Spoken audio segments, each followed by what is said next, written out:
उस समय जोधपुर के जांबाज दोस्तों, कांग्रेस के साथियों, आपने उस आंधी में एक छोटा सा दीपक जलाया जो आज पूरे हिंदुस्तान में वो दीपक जल चुका है। मैं आपको बार बार नमन करता हूं और मैं मेरे व्यक्तिगत तरीके तरफ से भी एज ए करण सिंह उच्चाड़ा, छोटे से कार्यकर्ता को कांग्रेस पार्टी, गहलोत साहब ने, संपूर्ण कांग्रेस पार्टी ने जो मेरे टिकट देके आपके बीच भेजा और आपने जो मेरे पे विश्वास जताया, और व्यक्तिगत रूप से मैं पूरी जिंदगी आप जांबाज दोस्तों का ऋणी रहूंगा कि मेरे जैसे कार्यकर्ता के लिए आपने जबरदस्त काम किया।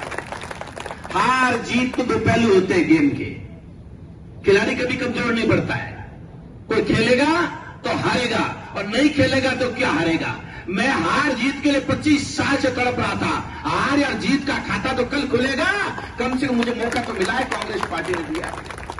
और हार का जहां तक मामला है, कोई खाता खुल ही नहीं सकता कि कांग्रेस पार्टी जोधपुर में चुनाव हार भी सकती है, इसकी कल्पना नहीं हो सकती। साथियों, बात यह नहीं है, बात आगे लड़ाई लड़ने की है। चुनाव तो कल 1 बजे तक मामला आ जाएगा और मैं जितना आपने मेरे पे और कांग्रेस पार्टी पे उस विषम परिस्थिति में जितना जबरदस्त तरीके से आपने काम करके जो डंका बजाया है, मैं 1 जन्म नहीं, 5 साल नहीं, पूरी जन्म आपकी सेवा करूं तो भी मेरे लिए कम पड़ता है। कौन जानता है मेरे को? कितने लोग जानते थे? इन आप लोगों की वजह से कांग्रेस पार्टी ने टिकट दिया।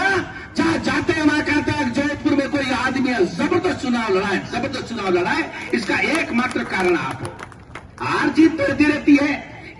कल अगर 24 तारीख को नहीं टेक पाया गजेंद्र सिंह जी से कल साहब, तो अगली बार तो आपको मैं टेक ही दूंगा, ये गारंटी लेता हूं। क्या बात कर रहे हैं? हारे थोड़ी है। अपन तो बिना चुनाव लड़े भी 25 साल निकाल दिए, तो आगे तो बहुत कम टाइम है। 5 साल तो कल निकल जाएंगे जनता की सेवा करते करते। साथियों, आपने 2-3 दिन से टीवी देखी होगी, मैं काम की बात करता हूं। मैं जिन शब्दों में और जैसे आपका धन्यवाद ज्ञापित करूं उतना कम है। मैंने आपको कहा था सबको कि करण सिंह उच्चाड़ा को मौका मिलेगा तो नेता उस बूथ का वो होगा जो बूथ बोलेगी वही नेता होगा। इसका मैं अक्सर तो अक्सर पालन करूंगा, अक्सर तो अक्सर। कांग्रेस पार्टी विषम परिस्थिति में है, ये तो सबको पता है। और कांग्रेस विषम परिस्थिति में है तो देश आज के दिन विषम परिस्थिति में है। पूरे चुनाव के दौरान आपको गर्व होना चाहिए, और स्पेशली मेरे बैठे हुए नेताओं को और कार्यकर्ताओं, आपको गर्व होना चाहिए। जो मुद्दा आपने जोधपुर में उठाया था, 10 साल का हिसाब दो। आपका मुद्दा पूरे इंडिया का मुद्दा बन चुका है। बड़े बड़े नेता एक ही बात पूछ रहे हैं कि 10 साल का हिसाब दो। जिस समय हम पूछ रहे थे, पीछे से लोग मेरे को रोक रहे थे, बोलो मत, मोदी जी खा जाला, ईडी आ जाला, आगे बढ़ दो मोदी जी ने। तो मैं तो बोलता ही रहा, आपको पता हो तो। और आज पूरा देश बोल रहा है कि 10 साल का हिसाब दो मोदी जी, आपने 10 साल में क्या किया है। तो अपने को, जोधपुर वासियों को इस बात पर खुशी होनी चाहिए। जो मुद्दा आपने उठाया था कि हम सिर्फ विकास के नाम पर चुनाव लड़ेंगे, और मुझे खुशी है कि हम सिर्फ एक मुद्दे पर चुनाव लड़ रहे हैं और उसका नाम है विकास। और निश्चित रूप से उस पूरे मुद्दे में मैं आपको विश्वास दिलाता हूं कि कोई अगर गड़बड़ी कोई ईवीएम में है तो अलग बात है, बाकी वर्ल्ड की कोई ताकत जोधपुर सीट को नहीं हरा सकती, मैं वादा करता हूं। और मैंने एक एक सीटों को, एक एक गणित को, कुछ जहां तक मेरा वश चला गई, नहीं चला तो कमजोर हो गई होगी। अदरवाइज ऊपर नीचे दाएं बाएं का समीकरण, बूथ समीकरण, जातीय समीकरण, कांग्रेस के समीकरण, बीजेपी के समीकरण, आपसी की लड़ाई, उनकी लड़ाई झगड़ा सब करा करके भी आप 70,000 से ऊपर वोटों से जीतने जा रहे हो। 70,000 कोई नहीं हरा सकता, मैं आपको वादा करता हूं। पर अब आपका 2 दिन से आप टीवी देख रहे हो। जैसे ही 1 तारीख को चुनाव खत्म हुए और चुनाव खत्म होते ही सबके सब टीवी चैनल क्या बोलना शुरू हो गए कि कांग्रेस पार्टी तो गई और बीजेपी वापस सत्ता में आ रही। ये बिल्कुल 100% झूठ है, मैं आपको बता दूं। आपको पता है राजस्थान में एक चैनल ने कितनी सीटें दी है बीजेपी को? 33। अपने सीटें ही 25 है और वो भाइयों क्या 33 ही थी राजस्थान में, बताओ। वो है एग्जिट पोल। तो आप इस बात की चिंता मत करो और आपको कल जबरदस्त तरीके से सावधान होकर के काम करना पड़ेगा। आप अगर 1% भी, देखो ये मजाक नहीं है, आप, मुझे पता है आप सब लोग 10 15 कोई आदमी तो 20 बार गया होगा, इतने सीनियर लोग बैठे हैं। पर आपको अपनी बूथ पर, अपनी टेबल पर सावचेत होकर के चुनाव लड़ना है और काउंटिंग करानी है। इन्होंने पूरी तैयारी कर रखी है। ये जो नाटक हो रहा है दिल्ली लेवल पे, कल मुझे माननीय खड़गे साहब और राहुल गांधी जी और वेणुगोपाल जी की कॉन्फ्रेंस थी, कम से कम 2 घंटे 2.5 घंटे हम सब लोकसभा के प्रत्याशियों के साथ में उन्होंने और प्रदेश के नेताओं के साथ में उन्होंने चर्चा करी है। हमको उसको मेरे को अटेंड करने का मौका मिला है। उन सबकी एक ही चिंता है कि चुनाव हम जीत रहे हैं, पर अब इन्होंने सिर्फ एंड सिर्फ दूसरे हथकंडे अपनाने शुरू कर दिए हैं। उन हथकंडों में एक हथकंडा यह है कि आपको डिमोरलाइज करना, कांग्रेस के कार्यकर्ता को और इंडिया के कार्यकर्ताओं को डिमोरलाइज कर देना कि भाई तुम तो चुनाव हार चुके हो, अब एक सीट जीत के क्या करोगे, चलो आपको सीट नहीं छोड़नी है। ये मैं कहना चाह रहा हूं। अपन को जो चुनाव में अभी पूरी ट्रेनिंग देंगे, पहले तो आपको एआईसीसी से आई हुई पेटी के वीडियो है जो हमको पहले एआईसीसी ने भी ट्रेनिंग दी है, तो उस ट्रेनिंग के आधार पर आपको वापस हम लोग बताएंगे।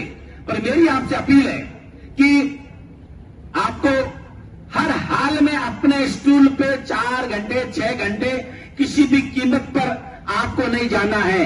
और कोई वजह से आपको लगता है कि आपको उठना पड़ जाएगा और आपको जाना पड़ेगा, तो आप अपने एआरओ को बताओगे, जो एआरओ टेबल पे बैठा है उसको कहोगे मैं टॉयलेट करने जा रहा हूं, मैं नाश्ता करने जा रहा हूं।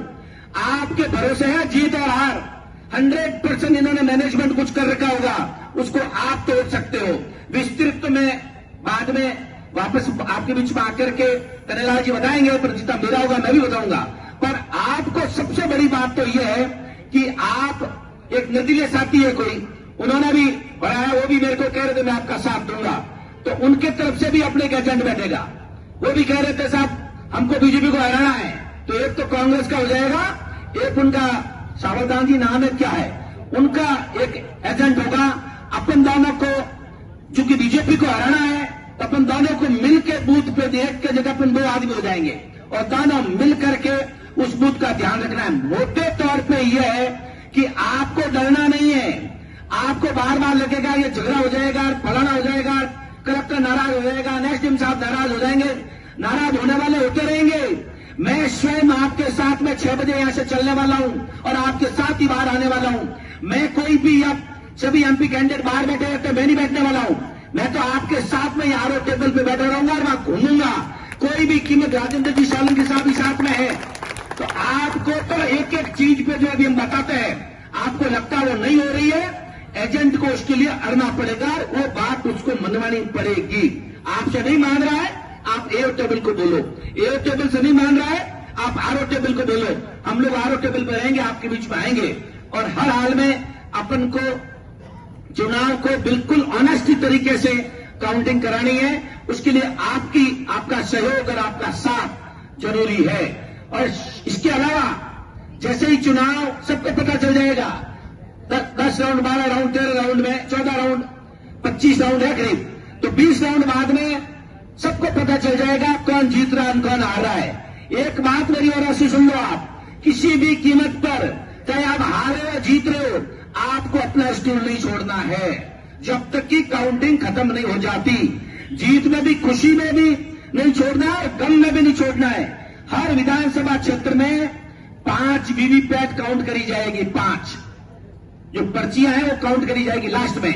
जब तक वो पर्चियां काउंट हो गई उस पर साइन करके कागज आप नहीं ले लो कि साहब उस पर्ची में कितने वोट थे, अपने वोट कितने आए, पूरी उस पे वीवीपैट पे उस एक पे कितने वोट थे और वीवीपैट काउंट पे हमारे कितने आए हैं और बीजेपी के अन्य के कितने आए हैं, वो सब 5 वीवीपैट खत्म नहीं हो जाती उससे पहले और चुनाव डिक्लेयर नहीं हो जाता। आपको आपका एआरओ साहब बताएंगे और आपके आरओ साहब बताएंगे कि साहब अपना चुनाव डिक्लेयर हो गया है और अपन जीत गए हैं और अब अपन को चलना है। उसी कंडीशन में आपको स्टूल छोड़ना है। एक दिन जब आपने 1.5 महीने की तपस्या तप ली और 10 साल का वनवास निकाल दिया तो उसके अगेंस्ट में 8 बजे बैठना है और मैक्सिमम 1 बजेगा, मैक्सिमम वो भी। तो 8 से 1 बजे तक आपको स्टूल किसी कीमत पर नहीं छोड़ना है, मेरा आपसे निवेदन है। हम पूरे प्रयास करेंगे कि आपको सरकार कितना सपोर्ट करती है, आपको बताइए, सरकार उनकी है। पर मुझे लगता है कि जिस तरीके से हम लोग अभी 10-15 दिन में यहां के कलेक्टर साहब से और यहां के जो इलेक्शन अधिकारियों से संपर्क में है, ऐसी कोई बात मुझे लगी नहीं है कि अपन को सपोर्ट नहीं मिलेगा। सपोर्ट पूरा मिलेगा, और नहीं मिलेगा तो आपके मार्फत अपन जबरदस्ती सपोर्ट ले लेंगे अगर आप हमारे साथ में अन्याय हुआ तो। एआईसीसी का वॉर रूम खुल रखा है। मैंने आपके खुद के सबके उस ब्लॉक में ग्रुप में उस एआईसीसी वॉर रूम के भी नंबर भेज चुका हूं। ऐसा नहीं है, हमारे नंबर भी मैं भेज दूंगा 4-5 जनों के। आप अपने उस ग्रुप में आपको लगता है कि आपको हम सपोर्ट नहीं कर रहे हैं, ये नहीं कर रहे हैं, तो एआईसीसी वॉर रूम में भी आप अपने मार्फत आपको फोन नहीं मिलेगा। पर हर दोनों ही महिला और पुरुष जो पॉलिटेक्निक कॉलेज है उसके बाहर एक फोन की व्यवस्था, मेरे फोन की व्यवस्था करी जाएगी। मेरा एक फोन रहेगा वहां आप बाहर आकर के बात कर सकते हो। आप चूंकि वो एक निर्दलीय प्रत्याशी भी बीजेपी को हराने में हमारा साथ दे रहा है, तो उसके एजेंट पे आप विश्वास कर सकते हो। एक को वहां रख के दूसरा वहां जाके और अपन फोन पे से बात बता सकते हैं अगर इमरजेंसी है। बाकी तो आपको बाहर नहीं जाना है, एआरओ ही सब कुछ करेंगे। पर मैं इसलिए आपको नंबर सबको फ्लश किया है कि आपको पता रहना चाहिए कि भाई ये जो कोई कीमत पे उनका भी नंबर होगा, और वहां बहुत ही सीनियर लेवल पर अधिकारी, एडवोकेट सब बैठे हैं। बाकी कोई चिंता की जरूरत नहीं है। चिंता एक बात की है कि इन्होंने पूरी की पूरी मोदी मीडिया ने पूरा का पूरा ये डिक्लेयर कर दिया है कि राज में आगे। उसका एकमात्र कारण है कि आप हमको डिमोरलाइज करना। अपन को किसी कीमत पर डिमोरलाइज नहीं हो रहा है। मैंने आपको बता दिया, चुनाव आप जीत रहे हो। अब लास्ट समीकरण बचा है, उसमें आपका सहयोग और साथ चाहिए। आपका बहुत बहुत धन्यवाद। दूसरी बात यह है कि सुबह अपन यहां हर हाल में 6 बजे यहां से निकलेंगे।